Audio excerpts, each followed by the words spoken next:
Why do we do what we do in the way that we do? Sometimes I sit down and I get really confused.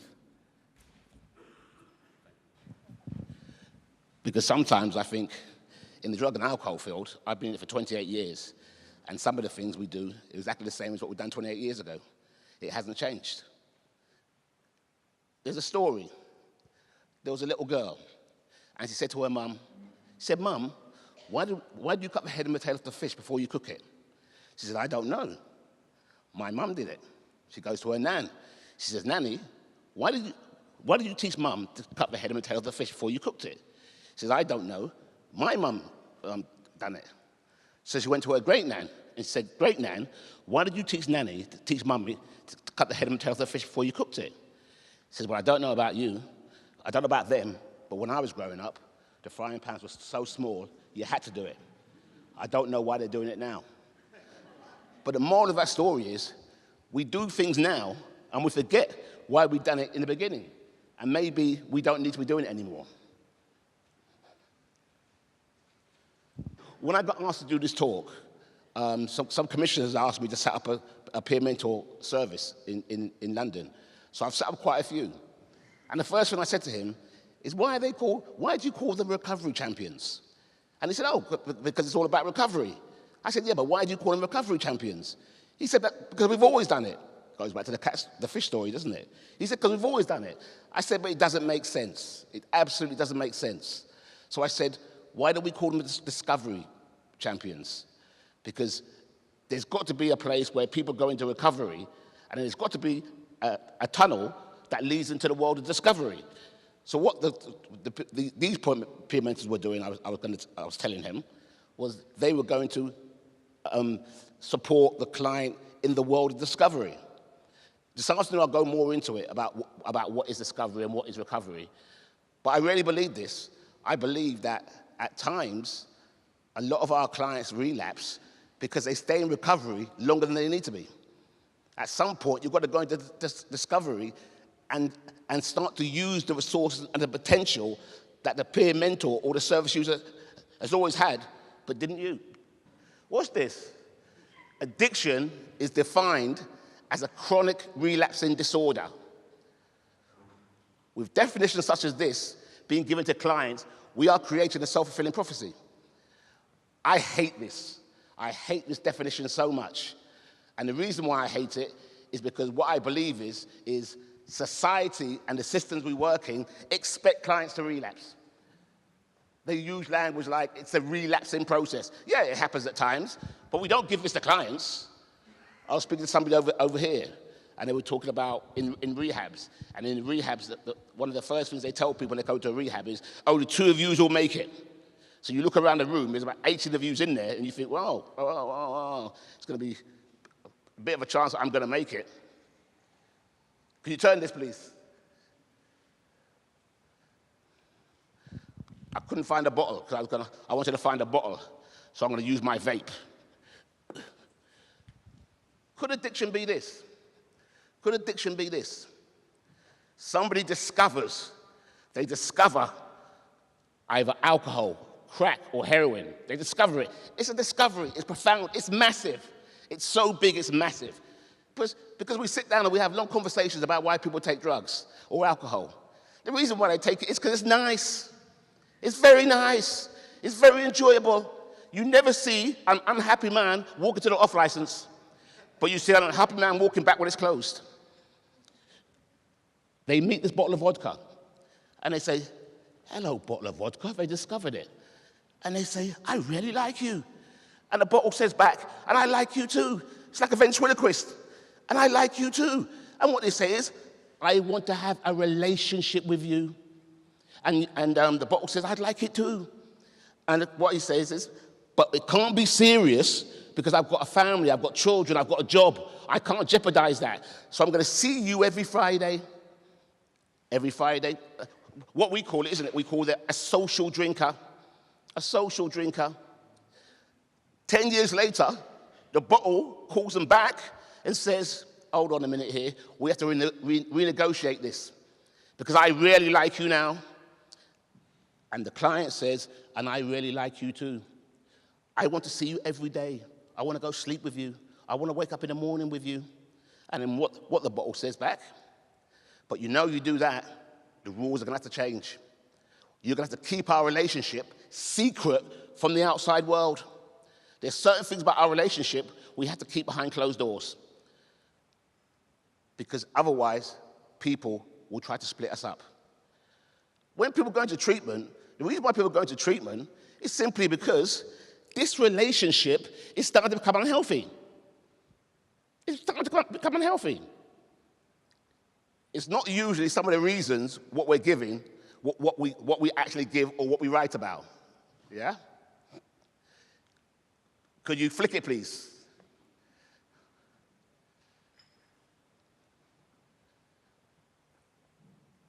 The broken window theory.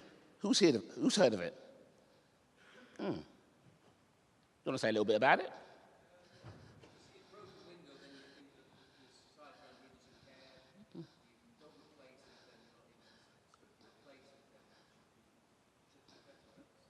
Wonderful, wonderful.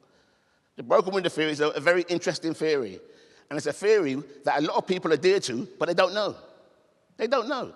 And what they basically say is, the broken window theory, that they say that if you live in a council estate, for example, and you've got broken windows, people then come and write graffiti, and they become the environment that they live in. I mean, they've done some wonderful experiments. They put a broken down car in a poor area. And in the poor area, within minutes, it was stripped. It was stripped clean. And people were bringing their family members to help them strip it. And they put it in an affluent area, and nothing was touched. None of it was touched at all.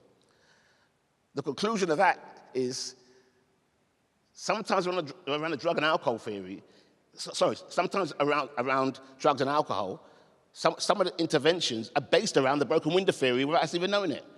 Because a lot of people expect clients to relapse. They expect it. And some of the language they use around them is relapsing language.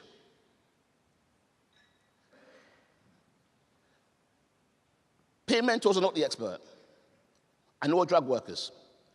I remember going to a conference one time, and this person got introduced as an expert. I asked him a question, he couldn't answer it. So I was getting confused about what this expert actually is. But they do have the expertise to communicate and support the service user. Services shouldn't fear peer mentors. What service users should do is embrace them, because they can actually be a benefit to a service. I do a lot of training with peer mentors, and I do a lot of training with professionals. And when I do training with professionals, at times there seems to be a divide between the professional and the service user, where actually, if they work together, it can be streamlined. They may be vulnerable. They may need support, guidance, and reassurance. But I need to say this. Most people, if they go to a new job, need the same thing, didn't they? But who doesn't when they start a new job? New slide, please.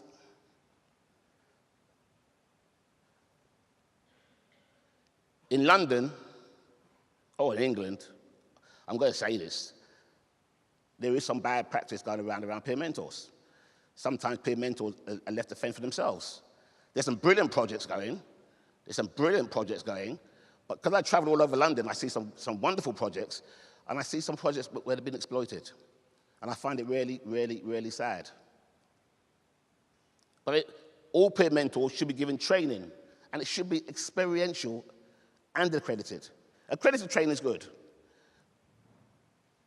But sometimes the experiential alongside it allows a client a space to actually look at themselves from a professional sense and a personal sense. There should always be supervision, always be supervision. I know some services where there is no supervision. Group and individual. Access to a support group. Just because somebody stops using, just because somebody leaves this relationship, do you think that at times they won't miss it? It's a question to use. It's a question to use. Do you think that at times they won't miss this? Yeah. And sometimes When they go into a service, everyone says they're okay now. That conversation's finished. But it's an ongoing conversation. So that needs to be supervised and facilitated. And sometimes it needs to be from somebody who's external to the organization, because they may not want to give their vulnerabilities across to somebody who knows them in the organization. Access to a counselor. Not all need counseling, but they should have the right to have access to a counselor if and when needed. Access to risk assessments.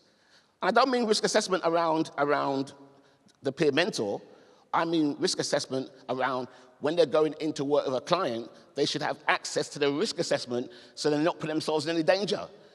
I know services where peer mentors are going in without even knowing anything about the risk assessment, and all of a sudden something happens and the service has to end up picking up the pieces. Careers advice. Just because they work for a service, it doesn't mean they're going to be there forever. They deserve to have careers advice to be able to look at what it is they want to do in the future. It's funny, because I remember when I finished my rehab. And long time ago. But I remember when I finished my rehab, and the whole rehab wanted to be a drug worker. Everybody wanted to be a drug worker. And actually, out of 15 of us that finished, only me and one other person went on to be one. So it's about careers advice, giving different options. Next slide, please.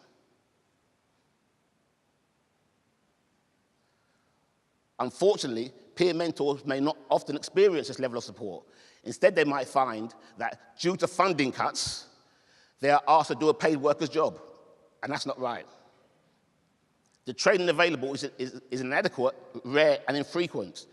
So the training should not be just what the service thinks they need. It should be what the peer mentor thinks they need too. They are often left unsupported and unsupervised. Next slide, please. I've got it now. I've got it sussed. The level of pressure can lead to relapse, with the organization taking no responsibility for their role and lack of support. And if somebody relapses because of the lack of support from an organization, then the organization is negligent. Yeah, I did say that. It's negligent. I actually put it on the slide, haven't I? It's a professional negligence and happens too often in too many services. Next slide, please. Just to finish off, I'm going to go more into it this afternoon. But if we have a clear understanding of what recovery is, and we have a clear understanding of what discovery is, it makes it a lot easier to set up peer mentor projects as professionals and for the peer mentor. And it's really important that the peer mentor understands where they're at. Because we're still coming off an age, isn't it? We're still coming off an age where we're saying people are in recovery forever. That's okay. That's okay. But recovery is about getting over the trauma of what somebody's done while they've been using. That's the recovery. But at some level, you've got to go through the tunnel door and go on to discovery. And discovery is about using the potential. This does not like potential. It doesn't like anybody's potential. Because what the poison knows is, if a client reaches their potential, they'll divorce this. You can't reach potential and use every day. Because the brain and the body was not designed to be poisoned on a daily basis. It just wasn't designed for it. Something's going to give. So if somebody's going to reach their potential, they have to give this up. So the discovery is about the client going into their resources. I forgot all about the mic. I just heard the mic. It scared me. I nearly jumped. But the discovery is about a client going into the resources and starting to use the potential they've always had but didn't choose to use. And Nelson Mandela made a wonderful quote. It was wonderful. And he said, "What man fears more than anything," yeah, we're using the mic now, "what man fears more than anything is their own gorgeousness." Yeah? And by that, it's their own potential. So every service user has potential, but they've always had an investment in believing or telling themselves that they don't have potential, because if they had reached their potential, they would have had to have divorced this. Next slide, please. I think there's one more. That's my details there. Oh, you go back to that one. Go back to my details. That's me. You wouldn't believe that I wrote this. Thank you very much, everybody. It's been a pleasure.